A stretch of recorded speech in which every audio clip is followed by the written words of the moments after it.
was on Senate at our college. I thought she was a freshman, so when she walked by, we called her over to do voting. And I remember seeing her in one of my classes before that, and I was like, this girl's kind of cute. We didn't really talk after that, but a mutual friend of ours found out that I was kind of interested in this girl, and so he kind of kept setting up these situations where we would come into contact, and eventually I did get up the courage to try to take things a little further, but it took a while. It was something when we knew that we were going to get married, we thought we were going to stay in Minnesota or somewhere else. I did not want to come back here because you're up in a small town, you have to travel like 70 miles for a Walmart to go get groceries and things like that. And I just wanted something different. And it kind of surprised me that Jarret was the one that wanted to move back here first. And I was kind of resistant. I did not want to. I was like, no, like we can make it work. We can stay in Minnesota and it's gonna work. And then he's like, well, just pray about it. And so I went to chapel that night, and it was like a worship chapel, and I was really praying about it and asking God, like, where do you want us to go? It was just kind of like he kind of spoke to me at that time and just saying that, it's okay to go back. Sometimes you don't know, what it's going to be like once you're there. I have things I need to carry out out of our church and my family and different things, and within that hour I had a peace. Even though it was a difficult decision, I think, still, I had that peace. Once we moved back, it was, you kind of realize why God brought you back. Like, I'm still kind of learning, we're still learning, but, each and every day God shows us why we are here.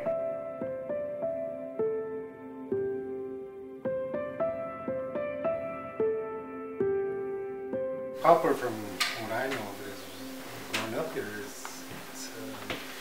it's a reservation capital, or the headquarters of the reservation, and home to the Assiniboine Sioux tribe, which is about 13,000 tribal members. About 8,000 or 9,000 reside here on the reservation. Grew up my whole life here.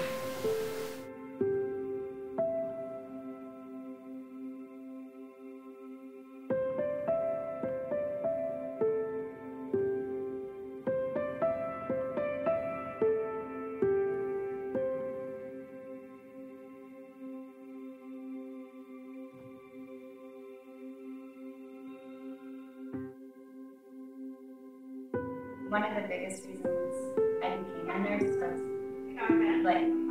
because I grew up here, because I lost so many friends, and that kind of directed me into healthcare. Once I came back here, I kind of want to work with the youth right now, and that's I work at a school-based clinic, and I'm able to kind of pour into their lives. And I have kids asking me about church and about God, and it's really cool how God has opened up those opportunities. So now what God's doing in our lives, well, I should say specifically what I've been doing lately, is I'm a teacher's aide in the school here. These kids are teaching me more than I could ever teach them.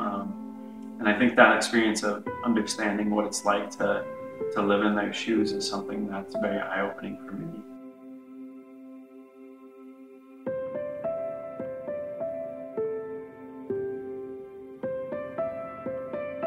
Sometimes you think when you're, following what God has planned for you, and even though you have a peace, that that we move back here, that sometimes you can have this idea that things are gonna work out smoothly, and that you won't always go through things. But truth is, you do, because that's part of life. You have to go through different trials and stuff, and we've kind of figured that out.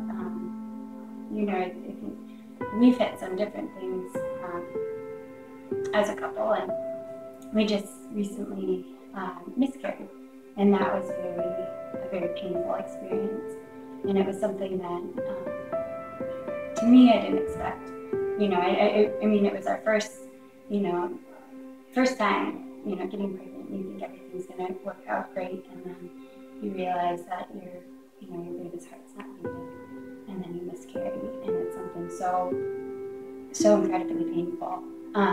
But through this, I think we realize that God is still with us. God is still present.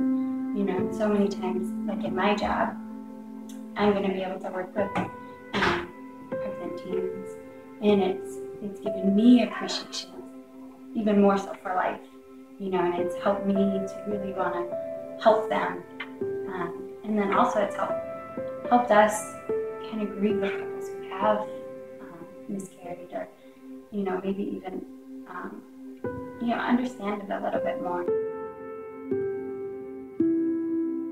I like to think that I could develop a Macedonia type spirit. There's a part where in the Bible where Paul is going around collecting money for the Church of Macedonia because they're poor and impoverished, and he's going from one place to another, asking them to give.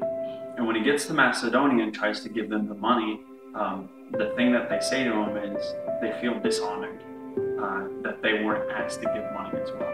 You know, and I want to hope that by being here, that we are in a place where even if we don't always have these things, these comforts, these things that we're used to, that we're still able to give.